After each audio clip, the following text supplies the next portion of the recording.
ఫైనల్‌గా మనం వినాయకుడిని అయితే నిమజ్జనం చేసే రోజైతే వచ్చేసింది. మేమైతే మూడో రోజే నిమజ్జనం చేస్తున్నాం వర్షాల కారణంగా. చూడండి అందరైతే బిందెలతో వారులో అయితే పోస్తున్నారు. ఒకవైపు డీజే పెట్టారు. డీజే పెట్టడం వల్ల అందరూ డీజే దగ్గరే ఉన్నారు. బొమ్మ దగ్గరికైతే ఎవరు వెళ్ళట్లేదు. చూడండి ఒకవైపు అందరూ ఎంత సంతోషంగా డాన్స్ ఏస్తున్నారో. ఒకవైపు పెద్దవాళ్ళు, ఒకవైపు చిన్నవాళ్ళు. డీజే అంటే ఎవరికిష్టం ఉండదు చెప్పండి?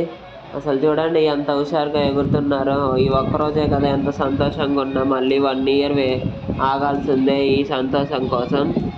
చూడండి అసలు ఒక్కొక్కరు మొహంలో అయితే ఎంత ఆనందంగా ఉందో. మీ ఊర్లో అయితే చేస్తున్నారా లేదా? కామెంట్ అయితే ఇచ్చేసేయండి. ఒకవైపు వర్షం పడుతుంది.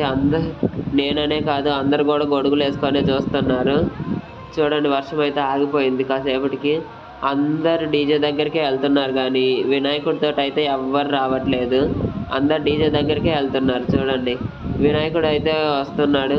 లాస్ట్‌కైతే ఒక వినాయకుడినైతే నిమజ్జనానికైతే తీసుకెళ్తున్నారు. చాలా మందెళ్లారు. ఒక 20 మంది దాకా అందరు ట్రాక్టర్‌లో